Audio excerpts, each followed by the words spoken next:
Homer Van Fleet, Dr. Kirkland, Sergent Sweeney, Madame Faulkner, Baghdad Svensson, John Graham Whitfield, Janet Chandler, C.J. Anderson. Lawrence Reagan, Karen Vous Borg. jurez solennellement de dire la vérité, toute la vérité et seulement la vérité devant Dieu? Je le jure. Soyez attentifs. À la fin des débats, vous devrez établir si l'inculpé est coupable ou non coupable. C'est au cours de la nuit du 16 janvier que cette vengeance fut consommée. Carl Faulkner ne s'est pas suicidé, il a été assassiné. Assassiné. Auriez-vous pu trouver l'endroit de la blessure? Cela dépend de l'état de mutilation des chairs aux alentours de cette blessure.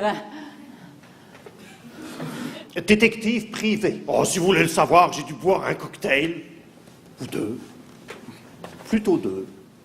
Sergent, dernière question. Pourquoi vous êtes-vous amusé à ouvrir les robinets de la salle de bain? On nous avait dit que c'était du champagne. À quoi bon simuler? Je vous aime, Nancy. Comment osez-vous m'interroger? Vous, qui avez assassiné mon mari?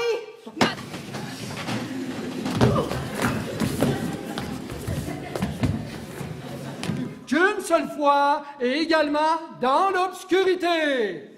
Pardon, monsieur. Je suis venue déposer ici, sous la foi du serment.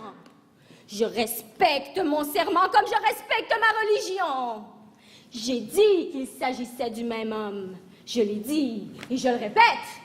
Mais ne m'en demandez pas plus, car je ne m'y connais pas en homme et je m'en flatte. Qu'est-ce qui vous a poussé à prêter cette somme?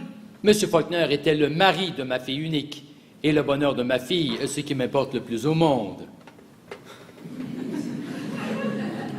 De plus, prévoyant les innombrables tragédies qui se produiraient si les petits épargnants étaient ruinés par un crash.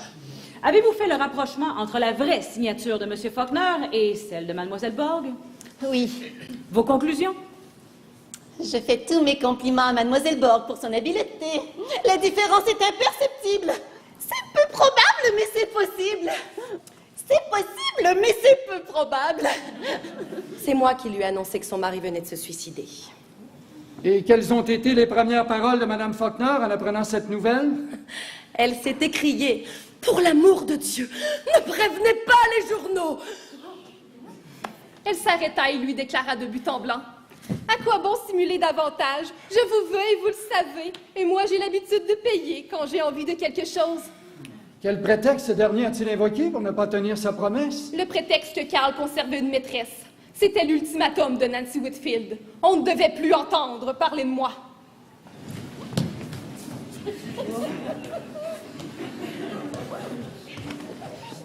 Je lui ai dit que j'allais réfléchir.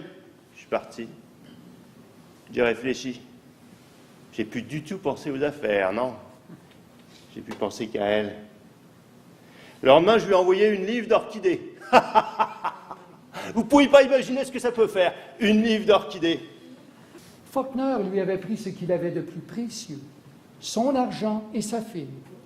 Faulkner avait abandonné sa fille pour une autre femme. N'est-ce pas plutôt son orgueil et sa soif de vengeance qui ont incité Whitfield à tuer l'homme qu'il avait toutes les raisons de détester? Vous avez devant vous Karen Borg, qui n'avait non pas une, mais deux raisons de tuer Faulkner. Premièrement, celui-ci venait de la répudier pour épouser Mademoiselle Whitfield. Deuxièmement, Karen Borg et Reagan étaient les seuls à connaître pour le transfert des 10 millions dans les banques de Buenos Aires. Accusé, levez-vous. Le verdict, non coupable. Non, mais je rêve. Je déclare que l'audience... Non, ça n'est pas possible! Cette femme est coupable! Coupable! Silence, vous n'allez pas vous y mettre, vous aussi. Elle doit être punie! Punie! Silence, Madame Svensson. Mademoiselle Svensson! Mademoiselle!